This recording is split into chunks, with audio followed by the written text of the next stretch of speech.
আমি সঞ্জয়। একটা পোস্ট অফিসের চাকরিতে আজকে পলাশপুর গ্রামে আমার পোস্টিং হয়েছে। সরকারি চাকরি, মাস গেলে প্রায় 10,000 টাকা মাইনে। এই নিয়ে দিব্যি আমার চলে যায়, কারণ আমার পরিবারে কেউ নেই। বাবা মা অনেক দিন আগেই মারা গেছেন।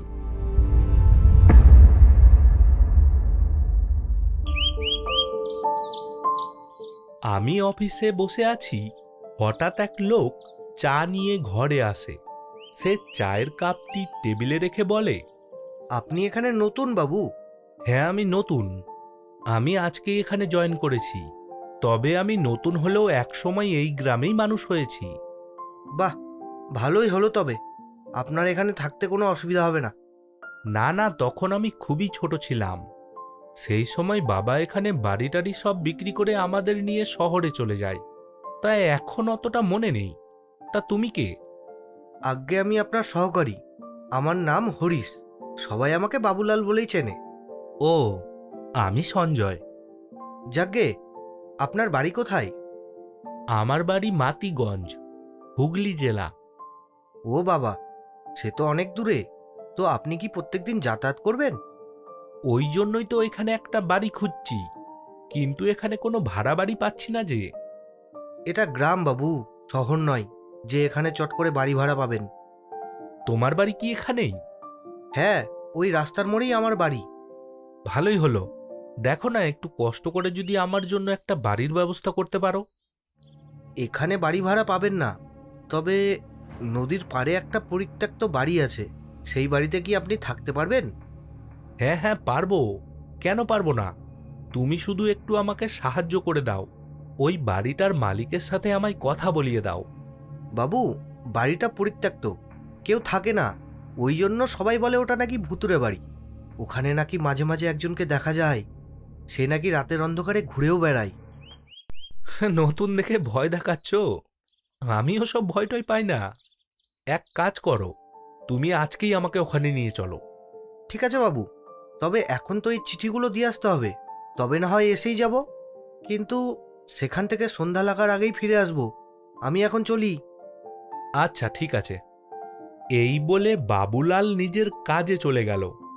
আমিও অফিসে নিজের কাজে ব্যস্ত হয়ে গেলাম। আর ঠিক বিকেল বেলায় আমি আর বাবুলাল বেরিয়ে পড়লাম।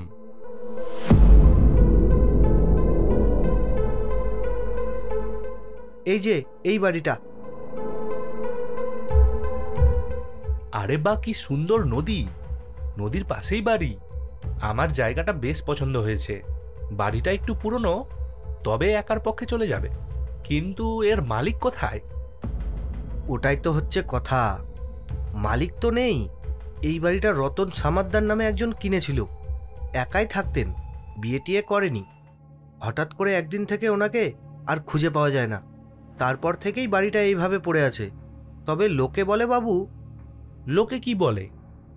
লোকে বলে রতন সামাদ্দারকে নাকি এই বাড়ির আশেপাশে দেখা গেছে। তাহলে তো ভালোই। ওনার সাথে কথা বলে নিতে পারবো। উনি কি বাড়ির ভেতরেই আছেন? না বাবু, বললাম না, বাড়িতে কেউ থাকে না। এইবার আমি একটু বিরক্ত হয়ে বললাম, আর হেয়ালি করো না। ঠিক আছে, কোনো অসুবিধা নেই। আমি ওই বাড়িতেই থাকবো। তুমি শুধু কালকে সকালে আমার সাথে একবার এসো। দুজন মিলে বাড়িটা গুছিয়ে নেব। একটু আমায় সাহায্য করো, তার বিনিময়ে আমি তোমাকে টাকা দেব। টাকার কথা শুনে বাবুলালের চোখ চকচক করে ওঠে। পোস্ট অফিসে সহকারীর কাজ করা সত্ত্বেও গ্রামে ছোট একটা চায়ের দোকান চালায় বাবুলাল। এরপরে বাবুলাল ঘাড় নেড়ে সম্মতি জানায়। ঠিক আছে, আসবো। এখন চলুন, সন্ধ্যা নেমে এলো। হ্যাঁ, চলো।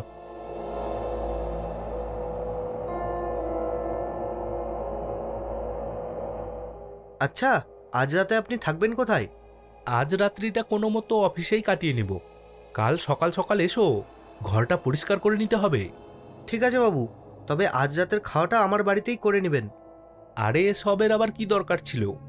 আমি বাড়িতে আপনার কথা বলেই এসেছি, মানা করবেন না। আচ্ছা, ঠিক আছে।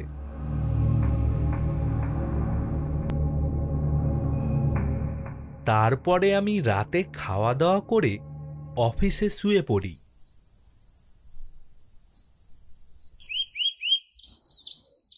যাক, ঘরটা তাহলে বসবাসের যোগ্য হয়েছে। আজ এসব করতে করতে তো প্রায় সন্ধ্যাই হয়ে গেল। তবে আমি সব কিছু আনিয়ে নিয়েছি, আজ থেকে আমি এখানেই থাকব। তবে বাড়ির মালিককে তো এখনো পেলাম না, যদি কিছু বলে। ও যাকগে, যখন দেখা হবে তখন নাই বেশি টাকা পয়সা দিয়ে বুঝিয়ে দেব। তাছাড়া জায়গাটা আমার কিন্তু বেশ পছন্দ হয়েছে। বাবুলাল, এরকম একটা ঘর পেলে তো আর কিছুই চাই না। কি সুন্দর নদীর ধারের হাওয়া। আচ্ছা, নদীর ওপারে কি আছে? নদীর ওপারে একটা কবরস্থান আছে। রাতের দিকে একদম বাইরে যাবেন না, জায়গাটা কিন্তু ভালো না। আচ্ছা, কোনো অসুবিধা নেই, তুমি এখন এসো, আমি কাল অফিসে গিয়ে তোমার পাওনাটা বুঝিয়ে দেবো, ঠিক আছে? ঠিক আছে বাবু, আমি এখন চলি। এই বলে সে চলে গেল। তারপরে রাতে খেয়ে দিয়ে শুয়ে আছি, হঠাৎ কোনো কিছুর একটা আওয়াজ শুনে আমার ঘুম ভেঙে যায়।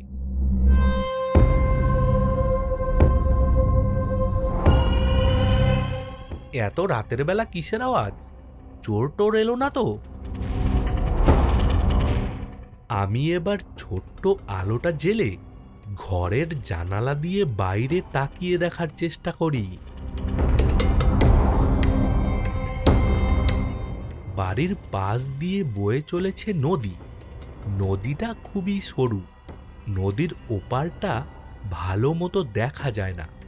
হঠাৎ আমার চোখ পড়ে নদীর ওপারে কবরস্থানে মনে হচ্ছে কেউ একজন দাঁড়িয়ে আছে,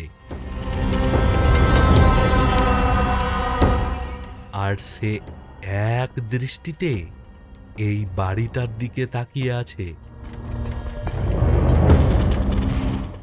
হঠাৎ আমার কিছু একটা অদ্ভুত অনুভূতি হয়। আমি আবারও ভালো করে বাইরে তাকাই আর দেখি সেখানে কেউ নেই। আমার কি মনের ভুল হবে? হয়তো অনেক রাত হয়েছে, শুয়ে পড়ি। আমি শুয়ে পড়ি। এইদিকে রাতের বেলায় শুয়ে শুয়ে বারবার আমার মনে হচ্ছে কেউ যেন আমার দিকে তাকিয়ে আছে, আর তার ঠান্ডা শীতল নিঃশ্বাস আমার গায়ে পড়ছে। আবারও সেই ঠান্ডা শীতল নিঃশ্বাসের স্পর্শ পেয়ে আমি চোখ খুলে তাকাই।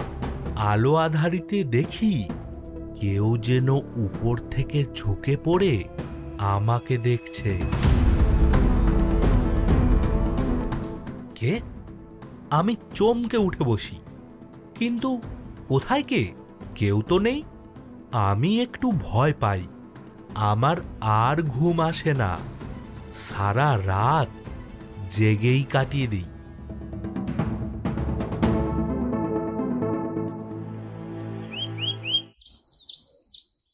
বাবু, আপনার ঘুমোতে কোনো অসুবিধা হয়নি তো? না, একদম না। তবে কাল রাত্রের কথাটা বলতে গিয়েও আমি আর বললাম না। আচ্ছা, রান্নার একটা লোক পাওয়া যাবে যে দুবেলা রান্না করে দেবে? তাহলে বেশ ভালো হয়, বুঝলে? রাতের বেলা রান্না করে দেওয়াটা বাবু একটু চাপের কাজ। নয়তো আমার বউ লোকের বাড়িতে কাজ করে, কিন্তু বাবু রাতের বেলায় যে রান্না করতে পারবে না। সূর্য ডোবার আগে, অর্থাৎ 4টার আগেই সে চলে আসবে। ওই দিকটা যে ভালো নয় বাবু। আপনি সাহস করে আছেন তাই আর কি। ঠিক আছে, তাহলে তোমার স্ত্রীকেই তবে বলে দিও কাল থেকে যেন রান্নাটা করে দিয়ে আসে। যা মাইনে হবে তা আমি মাসের শেষে দিয়ে দেব। ঠিক আছে বাবু। তারপরে আমরা যে যার কাজে ব্যস্ত হয়ে পড়ি।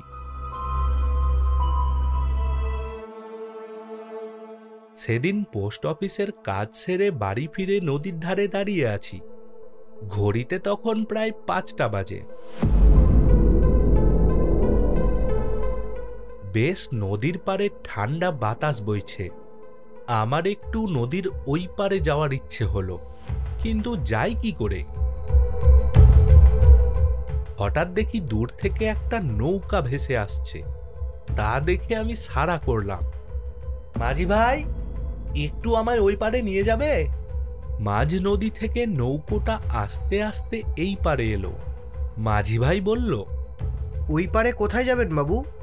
চলুন, আমি নামিয়ে দিচ্ছি। আমি কোনো কথা না বলেই নৌকাতে উঠে পড়ি। তারপরে নৌকা চলতে শুরু করে। আমি ওই কবরস্থানের কাছে যাব। এই কথা শুনে মাঝি সঙ্গে সঙ্গে মাঝ নদীতে নৌকা থামিয়ে দেয়। না না বাবু, একদম না, একদম ওপারে যাওয়া যাবে না। জায়গাটা যে ভালো নয়। সূর্যাস্তের পর কেউ ওই পাশে যায় না। এমনকি গ্রামের কেউ মারা গেলেও পরের দিন সকালবেলা তাকে দাফন করা হয়। আপনারা মিছিমিছি ভয় পাচ্ছেন। না বাবু, ভয় পাচ্ছি না, যেটা সত্যি সেটাই বলছি। অনেক দিন আগে থেকেই এই ভয়টা ছিল, তবে এতটা ছিল না। কিন্তু একদিন রাতের বেলায় গ্রামের একজন মারা যায়। তাকে দাফন করতে কবরস্থানে এসেছিলাম আমরা কয়েকজন।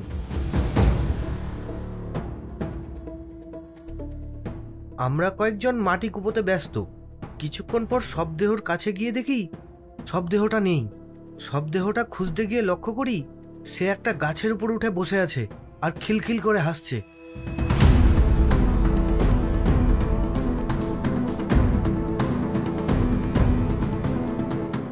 সেদিন আমরা নিজের চোখে যা দেখেছিলাম তা দেখে আমরা প্রচণ্ড ভয় পেয়েছিলাম। সঙ্গে সঙ্গে আমরা সেখান থেকে পালিয়ে চলে আসি। তারপর থেকে রাতের বেলা তো দূরের কথা, দিনের বেলাও কেউ এখানে আসে না। এটা কি সত্যি, না আপনি আমাকে ভয় দেখাচ্ছেন? একদম সত্যি ঘটনা। পরের দিন সকালে এখানে আমরা এসেছিলাম, কিন্তু কোনো দেহ দেখতে পাইনি। তাহলে গ্রামের লোকেরা ওখানে যায় কি করে? আপনি মনে হয় এখানে নতুন, তাই আপনি জানেন না। এই কিছুটা দূর এগিয়েই একটা সেতু আছে। সেখানে নদীটা আরও সরু হয়েছে। সেই সেতুর সাহায্যেই লোকেরা যাতায়াত করে। তবে আপনি ওই পারে ফিরে যান, আমি আপনাকে নামিয়ে দিচ্ছি। মাঝি আর আমার কোনো কথাই শুনল না। নদীর পাড়ে আমায় নামিয়ে দিয়ে চলে গেল। সবে তখন সন্ধ্যা হচ্ছে, তবে এত তাড়াতাড়ি বাড়িতে যেতে ইচ্ছে করছে না।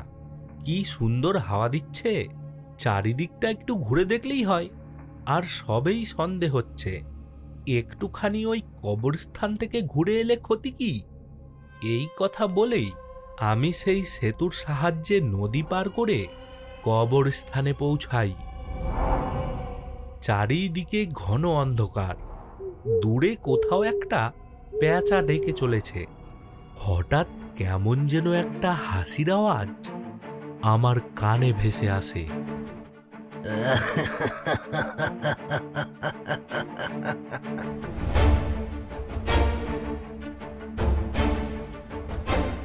কে হাসে? আমি ভয়ে এদিকে ওদিকে তাকাই, কিন্তু কোথাও তো কিছুই দেখতে পাই না। শুধু সেই হাসির শব্দই শুনতে পাচ্ছিলাম।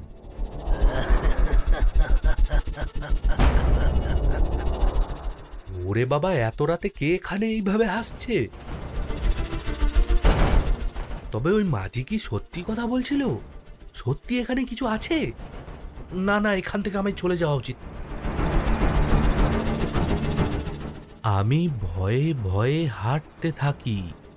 আমি খেয়াল করি হাসির শব্দটা যেন আমার পিছু নিয়েছে।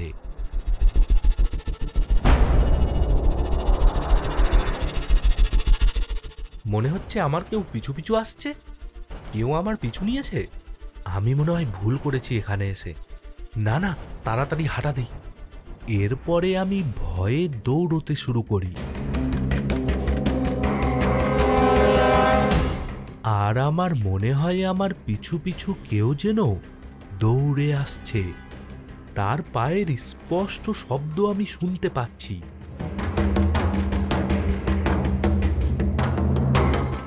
আমি সেই সেতু পার করে নদীর এপারে চলে আসতেই হঠাৎ সবকিছু যেন শান্ত হয়ে যায়।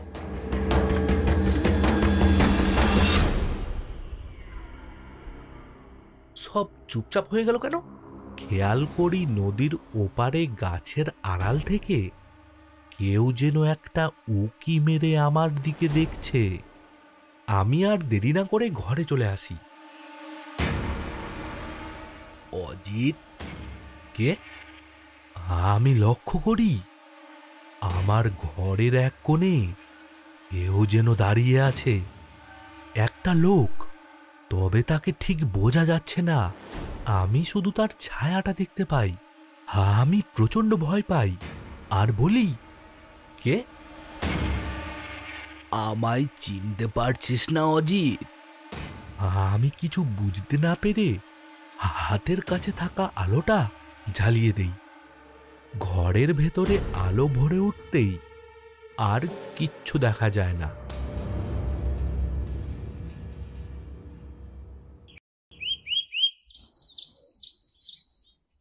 কি হয়েছে বাবু?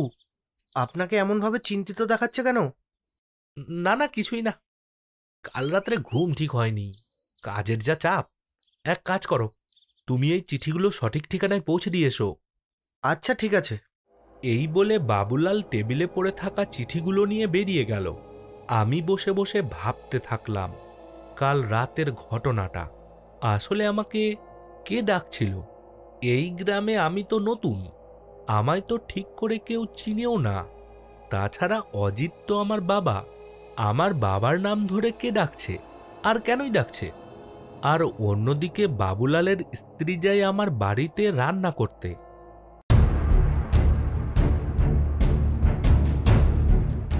সে গিয়ে দরজা খুলেই দেখে ঘরে বিছানায় পিছন ঘুরে কেউ যেন বসে আছে। সে প্রচন্ড ভয় পায়। কে কে কে কে তুমি? কে? সঙ্গে সঙ্গে সে পেছনে ফিরে তাকে দেখে বাবুলালের স্ত্রী চিৎকার করে ওঠে। ওরে বাবারে! এরপরে সে সেখান থেকে দৌড়ে পালিয়ে সোজা পোস্ট অফিসে চলে আসে। আমি তখন বসেই আছি। বাবু, বাবু, আমি আপনার ঘরে রান্না করতে পারবো না বাবু, পারবো না। কেন, কি হয়েছে? আর আপনি হাঁপাচ্ছেন কেন? সে ভয়ে আমায় কিচ্ছু বলল না। না বাবু, কিছুই হয়নি। আমি আর পারবো না আপনার ঘরে রান্না করতে, সেটাই জানাতে এলাম বাবু। এই বলে সেখান থেকে সে চলে যায়। আমিও ঠিক বুঝতে পারলাম না সে কেন এমন বলল। তারপরে আমি দেরি না করে বাড়ি ফিরে আসি। আমি সব কাজকর্ম শেষ করে নদীর পাড়ে দাঁড়িয়ে আছি। হঠাৎই আমার পেছন থেকে কেউ বলে ওঠে, অজিত! আমি চমকে পেছনে ঘুরে তাকাই। দেখি এক লোক দাঁড়িয়ে আছে। তার বয়স ওই 30-এর কাছাকাছি হবে। আমি একটু রেগে যাই আর বলি, কে আপনি, আর কি চান? আমার ঘরে এসে আমাকেই জিজ্ঞেস করছো অজিত? কে অজিত? আমি সঞ্জয়। আপনি ভুল করছেন। আর আপনার ঘর মানে? আপনি কে? আমি এই বাড়ির মালিক। এই কথা শুনে আমি অবাক হই আর বলি, ও আপনি কি রতন সমাদ্দার? হ্যাঁ। এইবারে আমি একটু লজ্জায় পড়ে যাই। আগে আমায় ক্ষমা করবেন। আমি সঞ্জয়। সবাই বলে আপনি নাকি মারা গেছেন, তাই আপনাকে উল্টোপাল্টা কথা বলে ফেললাম। কিছু মনে করবেন না। তাছাড়া এই ঘরটা তো পরিত্যক্ত হয়েই ছিল।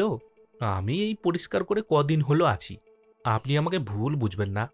আসলে সবাই বলেছিল আপনার নাকি মারা গেছি, নিরুদ্দেশ। সকলে তাই বলে। আপনি এসে গেছেন, ভালোই হয়েছে। আপনি ঘুরে ঘুরে বেড়ান কেন? আপনার বাড়ি আছে, আপনি বাড়িতেই থাকবেন। তোমাকে তো অজিতের মতো দেখতে। সকলে তাই বলে। আমি আসলে একদম বাবার মতো দেখতে, আর আমার বাবা ছিল অজিত। তাছাড়া আপনি আমার বাবাকে কি করে চিনেন? তুমি আমার বন্ধু অজিতের ছেলে। আপনার বন্ধু মানে? আমার বাবা ছিলেন অজিত, অজিত কর্মকার। আমার বাবা তো মারা গেছে। বাবার বয়স হয়েছিল 60 বছর। আপনার বন্ধু মানে আমি তো কিছুই বুঝতে পারছি না। হঠাৎ সেই লোকটি এক ভয়ানক রূপে আমার সামনে প্রস্ফুটিত হয়।